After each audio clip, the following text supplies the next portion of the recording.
What's up guys, welcome back here. Today I'm back to another video and I wanted to try something different because one of my subscribers asked if I could do this video and I just thought, why not give it a shot?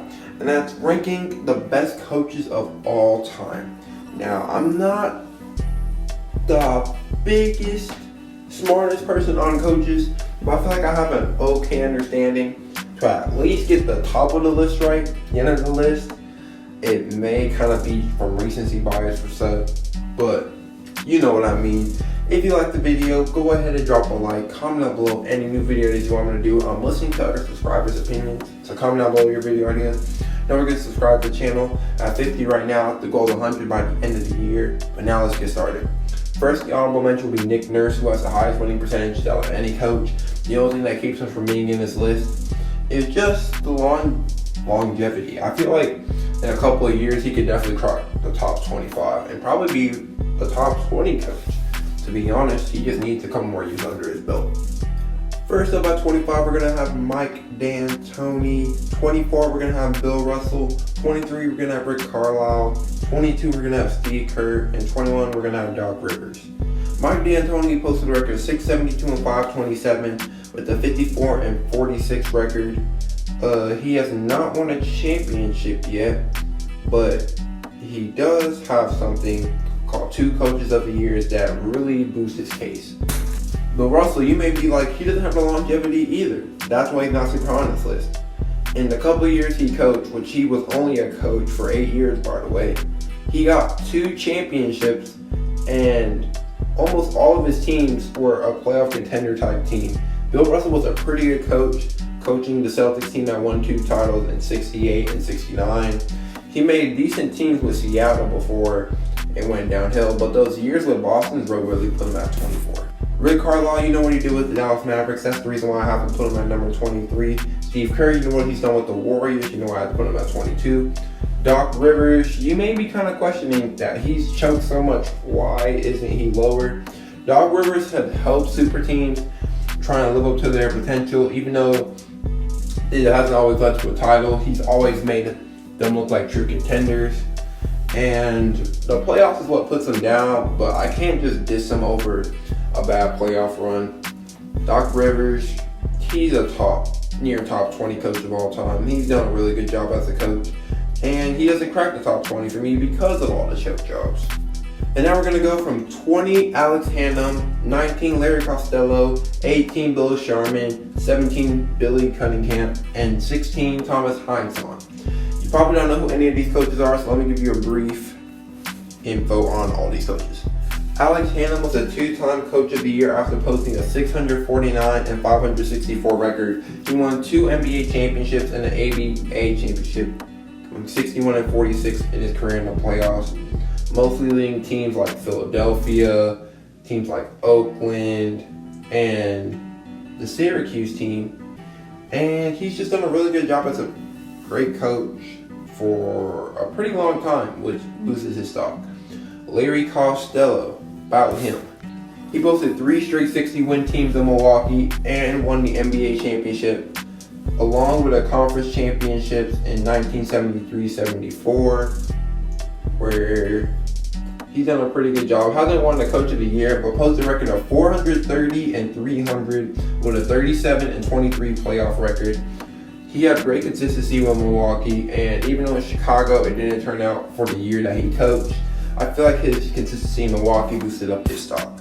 Bill Sharman, he was a 60s and 70s coach, and in the seasons he coached, he only had 2 years with under 40 wins, with a record of 466 and 353, with a 57 and 40 playoff record, with 3 championships under his belt and 2 Coaches of the Years. His stock was really boosted as a coach, coaching teams like Los Angeles and coaching teams like Utah. That really helped him become an all-time great coach. Billy Cunningham may be a coach you've heard of before, and you may be wondering why is he on this list. He doesn't have the longevity like Nick Nurse. He's been the head coach longer than Nick Nurse, and literally every single year he's coached, no losing records. His worst record as a coach, 47 and 35. He got 2 conference championships plus an NBA championship, And even though he never won a Coach of the Year, it's kind of surprising as he led Philadelphia teams with records of 65-17, 62-20, 59-23, 58-24. He's done a great job as the coach, and if he just played longer, he would definitely be way higher on this list. And Tom Heinsohn's a Hall of Fame coach after winning 2 championships, a career record of 427 and 263. That's a 62% win percentage. Led the 72-73 Celtics to a 68-14 record and was Coach of the Year that year. That year, even though they didn't win a championship, was an all-time great year for this Celtics squad, and that really helped them as a Hall of Fame coach and player, really boost them up in the rankings.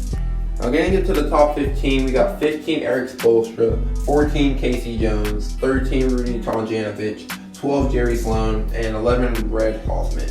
Erik Spoelstra, you may say it's recency bias, but he's done this consistently before even this year as he led LeBron James-led teams to the finals, and you know how he did in Miami.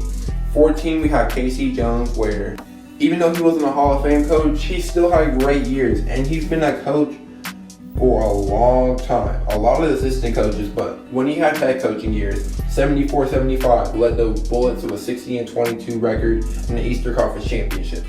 From 83-84 all the way to 86-87, he's made at least the NBA Finals and won 2 of them, leading Boston to 59 plus wins every year. And then the next year, even though they didn't win, 57-25. A 552 and 306 record is very impressive. And even though he never won Coach of the Year, he was still an all-time great coach. Rudy Tomjanovich, however, was just inducted as a Hall of Fame coach, being a 2-time champion, and as a head coach leading the Houston Rockets in 1 year of the LA Lakers to a 527 and 416 record, with a 51-39 playoff record, and 2 NBA championships with the Houston Rockets led by Hakeem, where even though he never won Coach of the Year, he showed great consistency. I think he had a winning record for 6 straight years with the Houston Rockets. And the year that he didn't get a winning record, he had an even record, then followed that up with a winning record.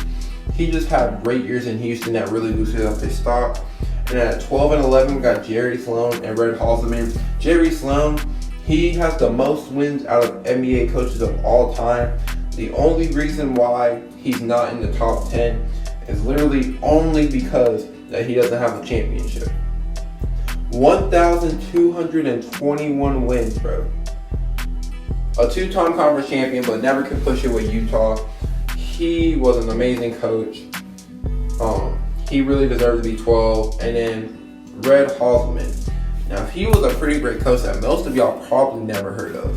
But in his career, he had a record of 696 and 603, 2-time NBA champions, 3-time NBA Finals participant, 58 and 47 in the playoffs. And the NBA considered him a top 10 coach in NBA history in 96-97, won Coach of the Year in 69-70, led the New York Knicks to great records like 60-22, 57-25. Even right before he was about to retire, he led the Knicks to a 50-32 record after they were struggling for like the past 3 years. He was a great coach.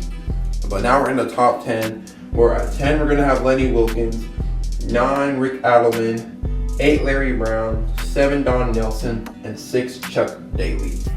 Remember when I said Jerry Sloan was the winningest coach in NBA history? Yeah, I was capping because this dude, Lenny Wilkens, had a bunch of wins. Jerry Sloan had a great amount with 1 total wins, but he actually ended up 4th with 2 other guys I have in the list being here. But Lenny Wilkens was 2nd, 3 wins behind 1 guy. And in those years, he ended up getting 1 NBA championship and 1 conference championship. Great records with teams like Atlanta. He had great records with Cleveland. He had great records with Seattle. And being able to do this on different teams, even Toronto, that really boosted up his stock and that path to put him in the top 10 coaches. As number 9, we're going to have Don Nelson, who was actually 1st in all-time NBA coaches wins. That's a new fact that y'all probably didn't know about.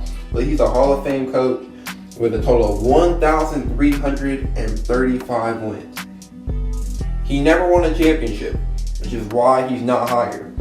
But he had great seasons, great longevity, had great records with teams like the Mavs, who went 60-22. He had a great team in Golden State in 93-94 that went 50-32. A 55-27 Warriors squad. A 59-23 Bucks squad. A 60-22 Bucks squad. He had multiple great teams. Had them getting a lot of success. Just couldn't close it out in the playoffs, and that really what hurt his stock. And Chuck Daly, who I had at number 6, just misses the top 10 for me with a career record of 638 and 437, winning 2 championships and the Eastern Conference champion, all doing it with the bad boy Pistons Detroit. He was a great coach for Detroit. He really bring out the grittiness in them, led by Isaiah Thomas, even having guys like Dennis Rodman, who developed to be really good, Bill Laimbeer, and the rest of the squad. They ended up being a forced and probably a low-key dynasty, even though it got ended by Michael Jordan.